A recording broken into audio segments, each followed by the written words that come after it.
All right, welcome back. We are in Canto 13 today of Inferno.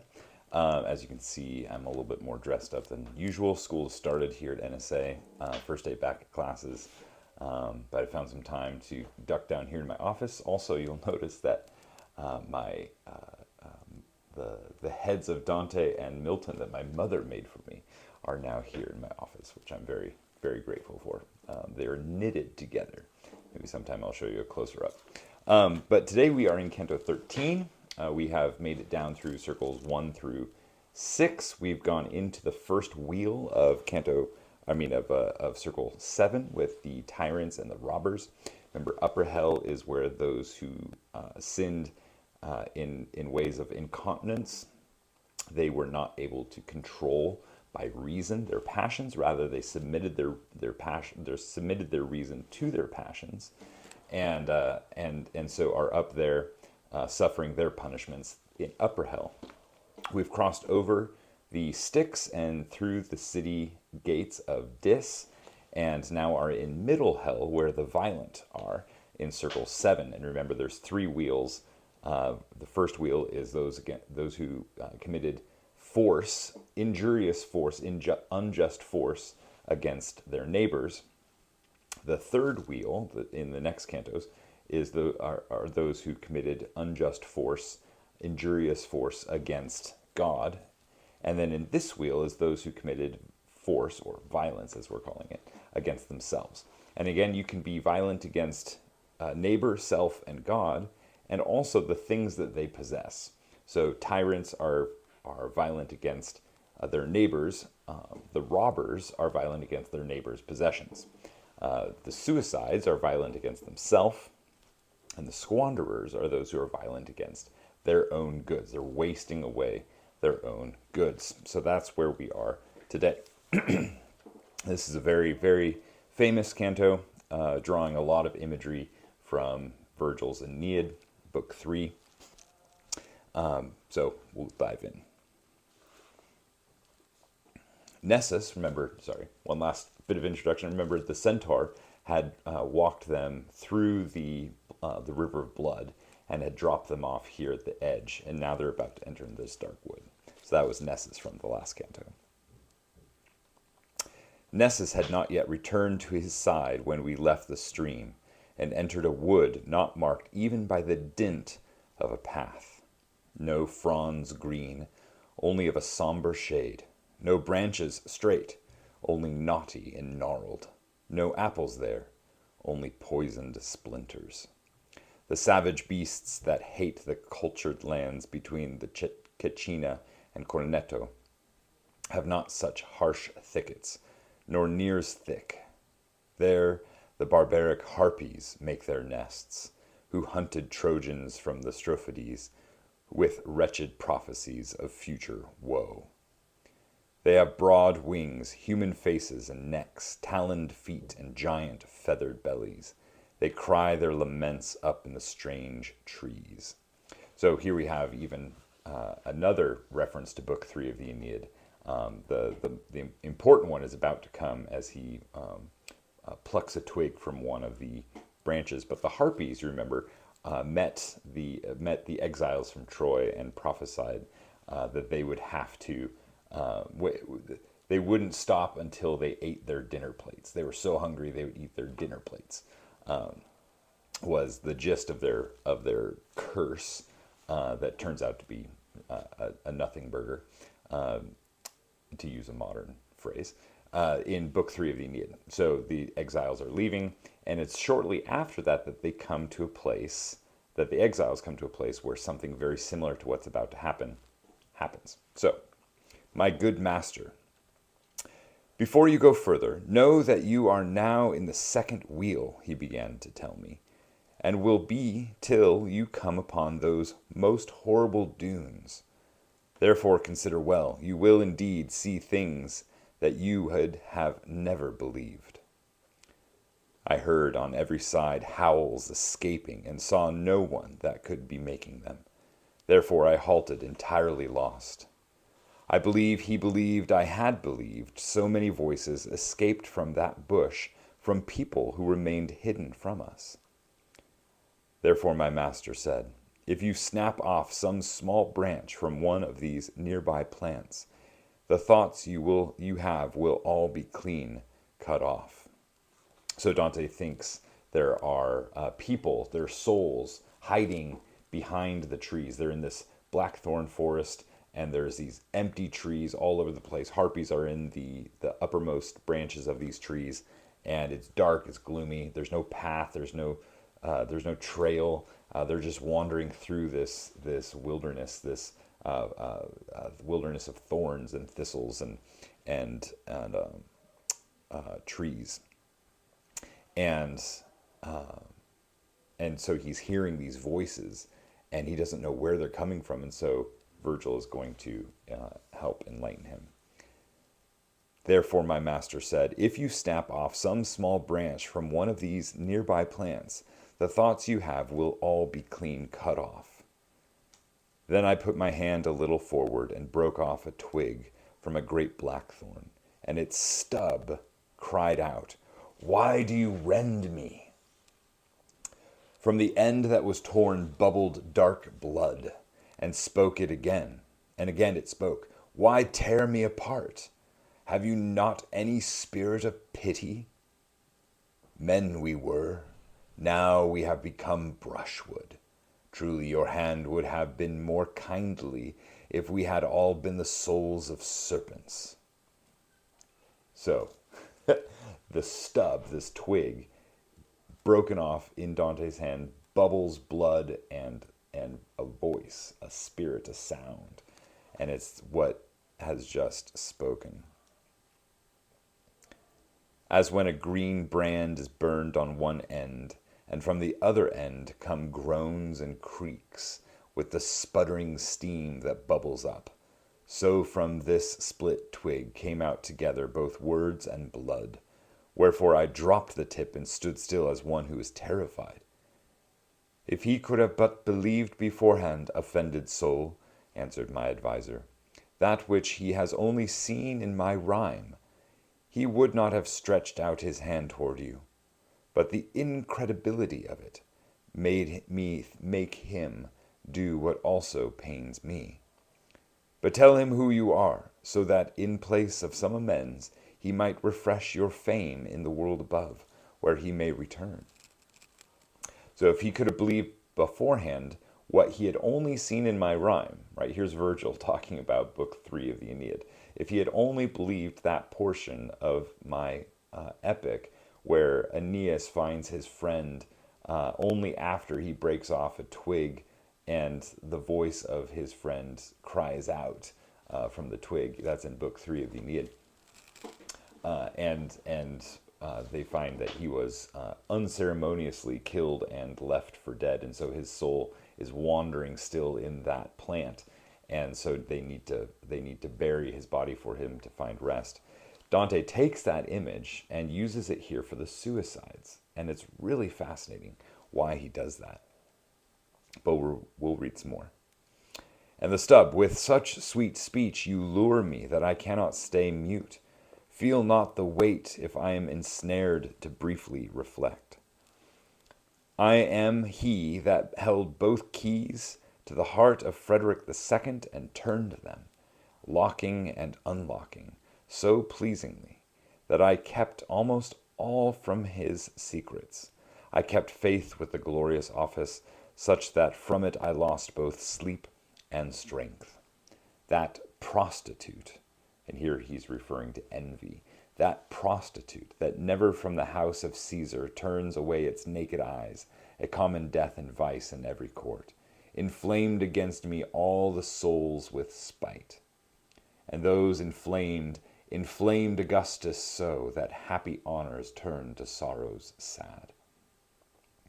My soul, on account of tasting disdain, believing I could flee disdain with death, turned my unjust self against my just self. But I swear by the new roots of this wood, I truly never broke faith with my lord, he that was so deserving of honor. If either of you return to the world, let him set straight my memory that lies beneath the guilt that envy provided. All right, so Virgil had invited this soul, this Pierre della Vigna, who was the one of the court advisors, one of the counselors of Frederick II, one of the last Holy Roman emperors before Dante was born in the early 13th century. And he was envied, he was despised, he was disdained, and so they made a plot. These other counselors who envied Pier della Vigna made a plot to frame him, and he was executed, or was not executed. He executed himself. He was cast under suspicion and was under the threat of execution, and so in order to alleviate the shame that he felt, he executed himself. He took his own life.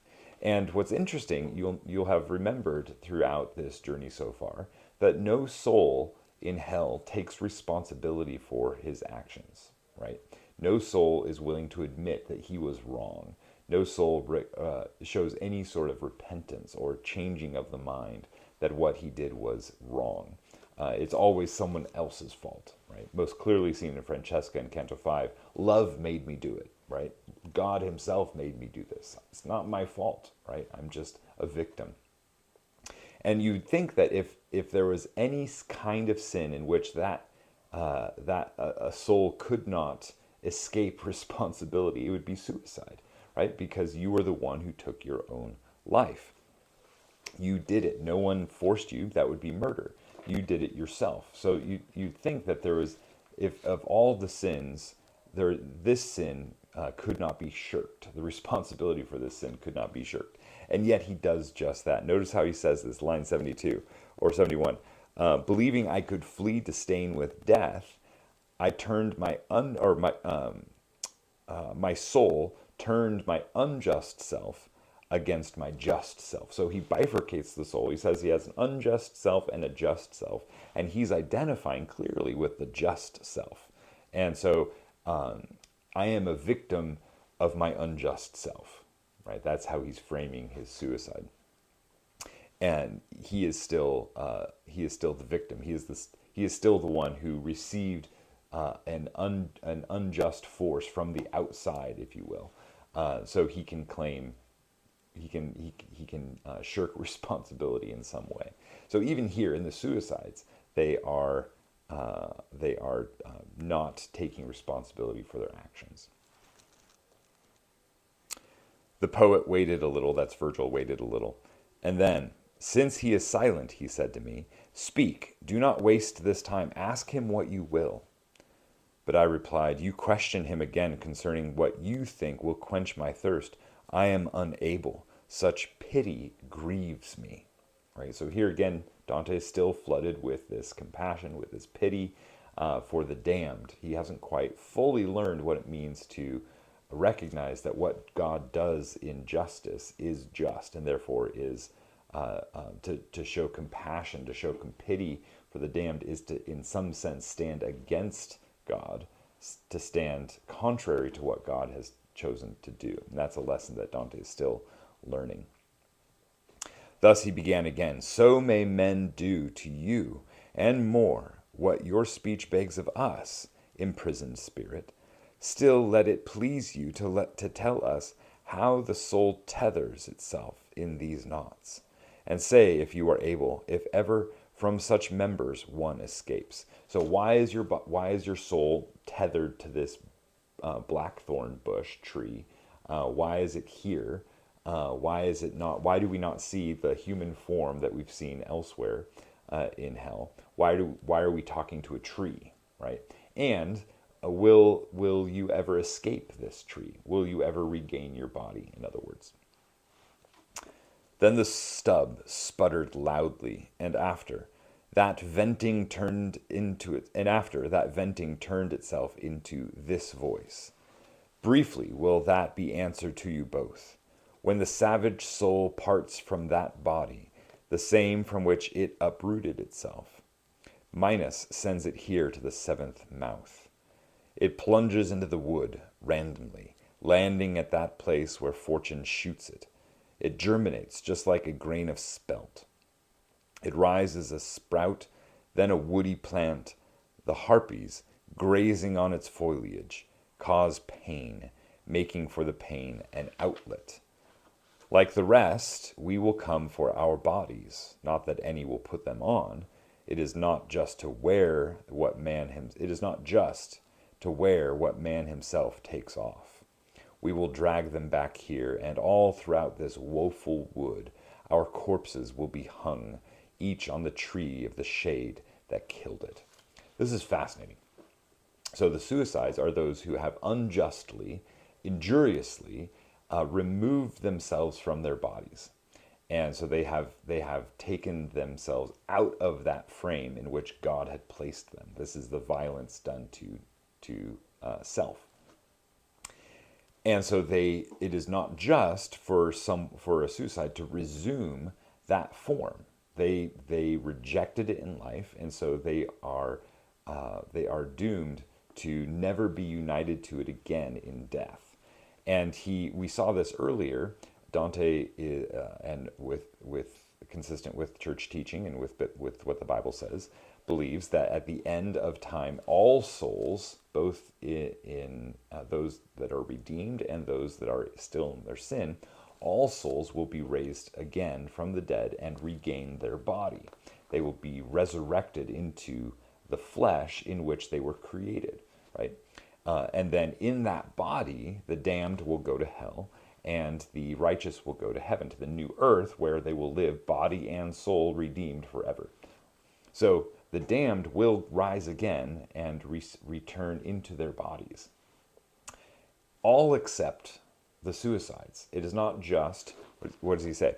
It is not just to wear what man himself takes off. If you have rejected that body, you're not going to get that body back at the end of time. You'll go and grab that corpse and take it down and drag and lay it over the tree in which you have inhabited.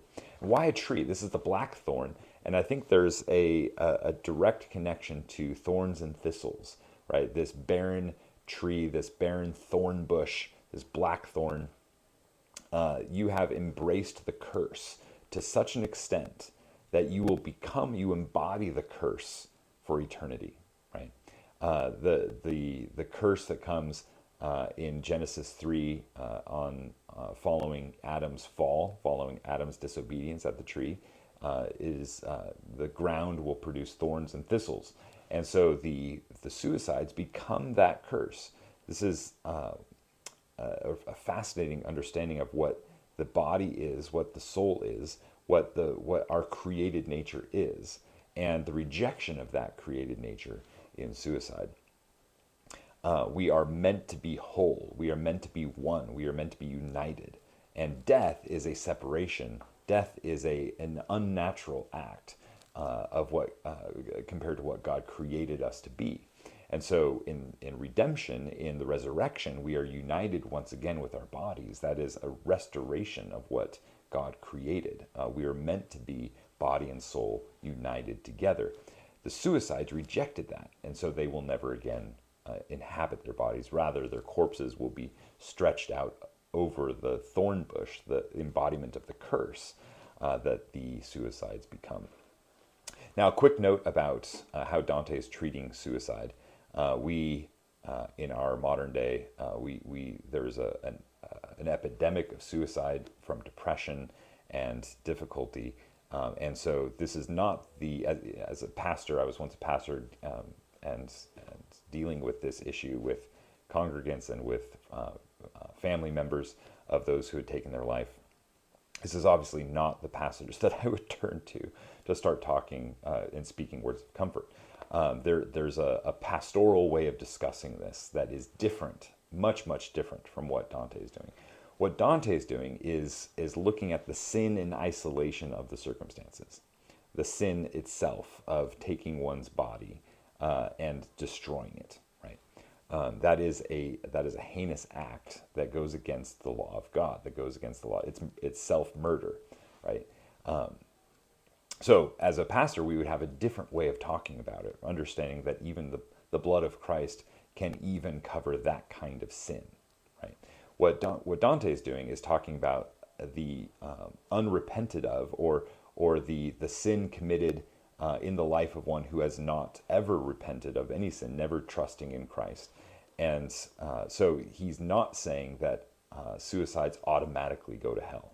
He's saying that unbelieving suicides, those who are outside of Christ and then take their life, yeah, they go to hell, just like those who are outside of Christ and commit the sin of lust, those who are outside of Christ and commit the sin of avarice. What puts you in hell is not the sin itself, but being outside of Christ and not repenting of those sins. And so it is the sin, but it's being outside of Christ and not having your sin atoned for by Christ, not repenting of those sins. That's what places you in hell. So we'll see suicides later in purgatory, and I believe even in heaven. These are not an suicide is not by itself is not an automatic disqualifier. Rather, what Dante is doing here is in the lineup of the kinds of sins that we commit and their effect upon the soul. This is the kind of punishment that reveals what is happening in that moment of suicide. So let's go on. We were waiting for the stub to say more, thinking there was more it wanted to say, when we were taken aback by a noise, just like the one who listens to the boar and the hunting party draw near his post, and hears the beasts and the branches rustle. And behold, two came up on our left side, naked and scratched, fleeing with such energy, they were breaking every bough in the wood. The one in front, "Now hasten, hasten, death!" And the other, who thought himself too slow, cried, "Lano, your legs were not so lively when you were fleeing at the jousts of Topo." And then perhaps his energy failed, for he made of himself and a bush one knot. Behind them the wood was full of bitches, black, voracious, and sprinting after them like greyhounds that have been loosed from their chains. They sank their teeth into the one who hid himself, tearing him apart piece by piece. They carried off those sorrowful members. Then my protector took me by the hand and led me to that bush, who was weeping in vain because of the bleeding wreckage. "Oh, Jacopo de Santa Andrea," it was saying, "did it help you to use me as a shield, making me suffer your guilt?" When my master stood above him, he said, "Who were you, that through the tips of your wounds with blood you breathed the sorrowful lament?" And he said to us, "O souls that have come to see this, an obscene mutilation, that has so divided me from my fronds, gather these at the foot of this sad shrub. That city was mine, who, for the Baptist, exchanged her first patron, whence he, for this, will always make her wretched through his art. Were it not that at the passage of the Arno there still remains some sight of him, those citizens that laid new foundations above Attila's remaining ashes would have labored entirely in vain. From my house I made myself a gallows." All right, so this is an unknown soul who is from Florence, as is clear in his allusions. And this is another bush that they see, a bush that one of the two men that were running through the wood had hid behind when the voracious dogs, the bitches, were chasing them, and then found them and tore them apart and brought them off. The two men who are not bushes, who are in the form of humans, are the squanderers. These are the ones who wasted their life. Remember, we're in the wood of suicides and squanderers. And that one squanderer had tried to hide behind a bush, but then the dog found it and gnarled it and bit it and chewed it and tore it apart. And in tearing it apart, tore apart this bush as well. And that's why the bush starts whining and venting his sorrow. Then he says, that city was mine, who for the Baptist exchanged her first patron. The first patron, the patron god of Florence, was Mars. And then when Florence was converted to Christianity, they exchanged Mars for John the Baptist. John the Baptist is now the patron saint of Florence. and they moved a statue of Mars that was at the center of the city. They moved it to the outside of the city, and that's what he's saying here. Were it not that at the passage of the Arno there still remains some site of him, that is, the site of Mars, those citizens that laid new foundations above Attila's remaining ashes would have labored entirely in vain. So this soul, obviously not a Christian, is saying that Mars still has a presence there, and that's why they are not completely destroyed. From my house I made myself a gallows. So this is him identifying that he, like Pierre de la Vigne, who we met in the first part of the canto, was a suicide. Beyond that, we don't know much about him, other than that he condemns Florence, whence he, that is Mars, for this being exchanged being exchanged for John the Baptist, will always make her, that is Florence, wretched through his art. He will always cause problems, even though they haven't labored in vain. He will always cause Florence problems. Why? Because he hates Christ.